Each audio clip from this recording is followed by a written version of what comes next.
लेकिन क्यों लग गया? लेकिन लग गया बीते अवध जाऊं जो, लेकिन लग गया यार, बीते अवध जाऊं जो, तुझियत न पावहूं वीर,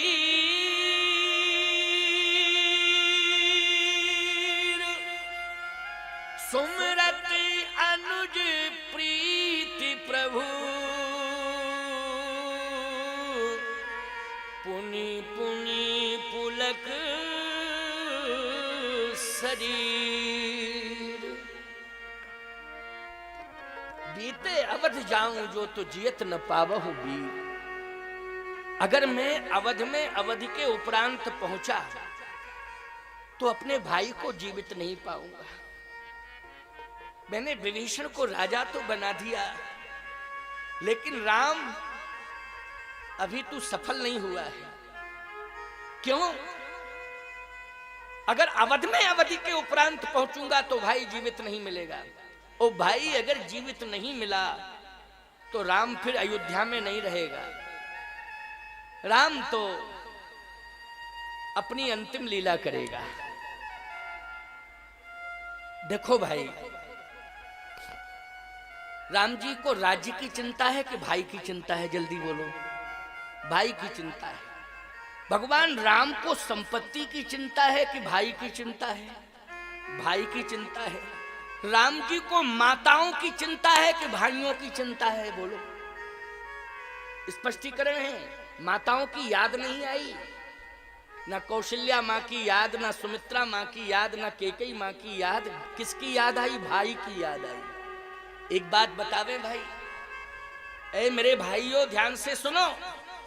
अगर भाई भाई आपस में प्रेम करेंगे तो माता पिता देख करके सदा प्रसन्न रहेंगे कि हमारी संतानों में आपस में प्रेम है। बोलो भाई, प्रसन्न रहेंगे कि नहीं कि हमारी संतानों में क्या है?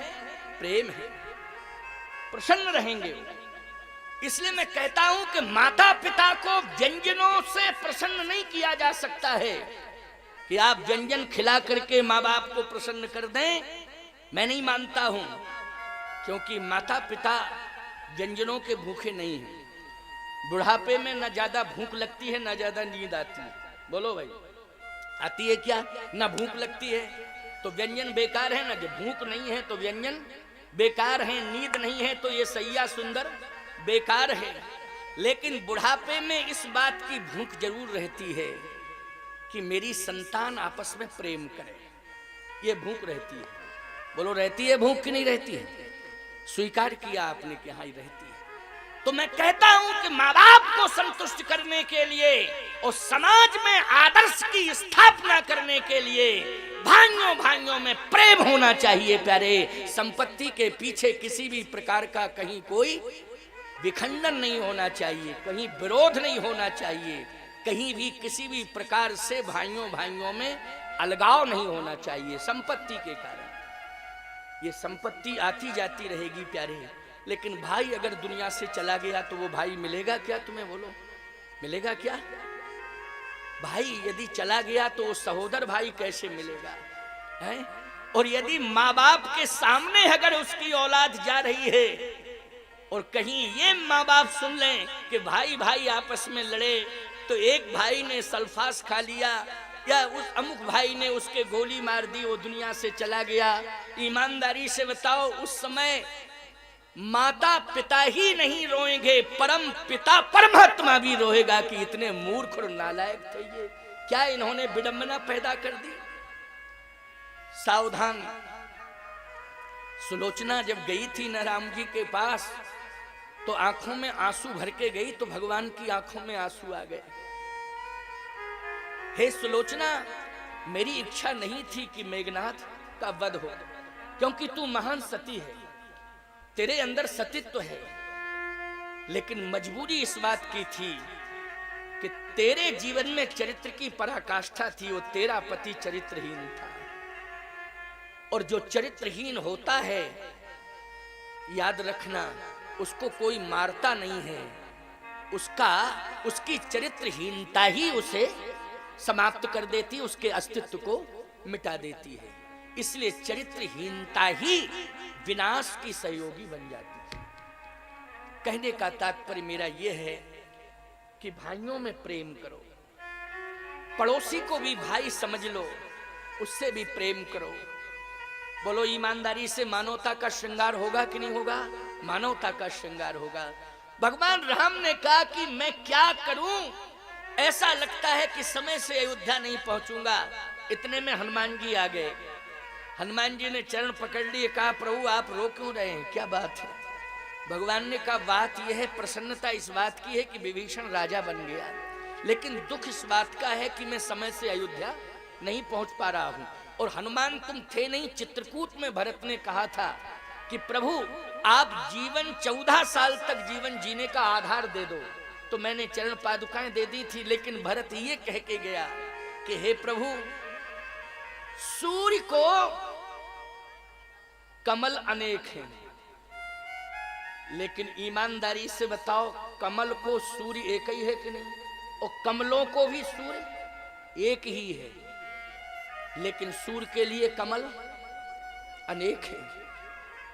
तो आप सूर्य हैं और भरत कमल है।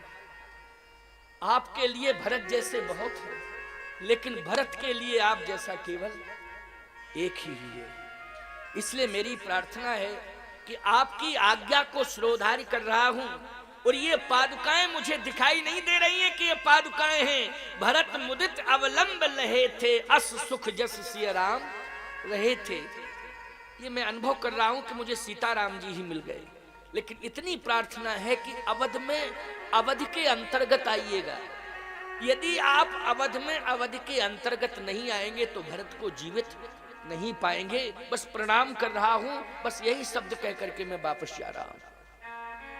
भगवान कहते हैं कि वो चित्रकूट की बात याद आ रही है कि भरत ने इस तरह से कहा था, और भरत जो कह देता है वो करता है। हनुमान जी ने कहा प्रभु दुखी होने की आवश्यकता नहीं है, आपको पुष्पक विमान में बिठाल के ले जाऊंगा। किसमें? पुष्पक विमान में। कोई पैदल जाए तो विलंब होगा पहुंचने में, 4 व्हीलर से जाए तो भी विलंब होगा, लेकिन वायुयान से कोई जाए तो क्यों भाई? घंटों का रास्ता सेकंडों में या मिनटों में तय हो जाता है कि नहीं हो जाता है? क्यों भाई? वो घंटों का रास्ता है वो मिनटों में तय हो जाता है। ये यान की विशेषता है। तो आपको मैं पुष्पक विमान में बिठा के ले जाऊंगा। भगवान ने कहा विमान से जाऊंगा तो पहुंच सकता हूं। क्या पहले विमान से पूछो तो, क्योंकि पहले के विमान बात करते थे। आज के विमान तो इतने अभिमानी हैं कि बात ही नहीं करते।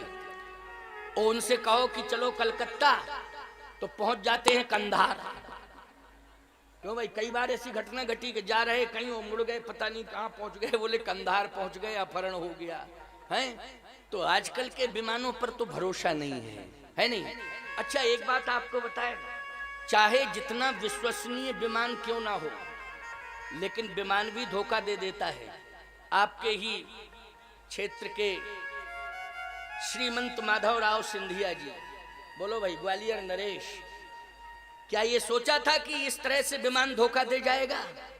जाना था शीला दीक्षित को, प्रोग्राम अटेंडम बन गया सिंधिया जी का, और फर्रुखाबाद के पास में कई हजार टुकड़ों में विमान बदल गया। पता नहीं चला कि सिंधिया जी का शरीर और शव है कहां। लेकिन एक बात बताएं आपको, भगवान कहते हैं, अब सुनना ध्यान से, बहुत अच्छी बात बता रहा हूं। हनुमान जी ने कहा कि पुष्पक विमान आपको ले जाएगा। भगवान राम ने कहा पहले विमान से पूछो कि ये समय से पहुंचाएगा। पुष्पक विमान आया। हनुमान जी ने कहा ये बताओ तुम समय से पहुंचाओगे अयोध्या? विमान बोला पहुंचाऊंगा, लेकिन ये गारंटी नहीं है कि समय से पहुंचाऊंगा। पहुंचाऊंगा क्यों? गारंटी क्यों नहीं दे रहे हो? गारंटी कोई किसी को नहीं दे सकता है। दे सकता है क्या? एक बात मैं आपको बता रहा हूं। उसी समय हनुमान जी बोल पड़े, ठीक है विमान में आप बैठिए, लेकिन हनुमान आपके साथ जाएगा। और विमान यदि समय से नहीं पहुंचाएगा तो हनुमान तो आपको समय से पहुंचाएगा ही पहुंचाएगा। आप हनुमान के कंधे पर बैठ करके जाएंगे। भगवान ने कहा ये विश्वास की बात है, हनुमान पर विश्वास है, लेकिन विमान पर विश्वास नहीं है। हनुमान पहुंचाएगा, ये कन्फर्म है। तो भैया विमान में बैठो, गाड़ी में बैठो, जब भी यात्रा करो हनुमान जी का स्मरण करो। किसका स्मरण करो? हनुमान जी का स्मरण करो। तो ये गाड़ी और ये विमान नहीं, आपको आपकी मंजिल तक हनुमान पहुंचाएंगे, हनुमान जी महाराज की कृपा पहुंचाएगी। इसलिए जब भी यात्रा करो तो हनुमान जी का स्मरण कर लिया करो। भगवान राम को भी किस पर भरोसा है? हनुमान पर भरोसा है। इसलिए आज भगवान भी कह रहे हैं, राम जी हनुमान पर मुझे भरोसा है, हनुमान तुम्हारे विश्वास पर चल रहा हूं। अब मुझे विश्वास है कि मुझे भरत भी मिलेगा। क्यों? तुमने विश्वास जीत लिया है। मेरो सब पुरुषार्थ ठाको, लेकिन समय से संजीवनी बूटी तुम लाए और तुरंत वैद उठ कीन उपाय, तब कीन उपाय उठ बैठे लक्ष्मण हर्षाई। तुरंत ही उपचार हुआ। अरे संजीवनी बूटी कितनी दूरी पर थी, आने में बड़ी दिक्कत थी। सुखेन वैद्य भी कह रहा था असंभव, लेकिन तुमने असंभव को संभव करके दिखा दिया है। इसलिए विश्वास है कि जब तुमने लक्ष्मण के प्राण बचाए और मुद्री ले जाकर के सीता को देके सीता के प्राण बचाए, संजीवनी बूटी लाके लक्ष्मण के प्राण बचाए, तो राम को ले जाके भरत के भी प्राण तुम ही बचाओगे, ये मुझे विश्वास है। क्योंकि मुद्री समय से पहुंची सीता जी के पास, तो बोलो सीता जी बच गई। संजीवनी बूटी समय से पहुंची, लक्ष्मण जी बच गए। और राम जी कहते भरत भी बचेगा। क्यों? हनुमान, तुम हनुमान भी हो और तुम विमान भी हो और तुम महान भी हो, है तुम्हारी बड़ी महिमा है।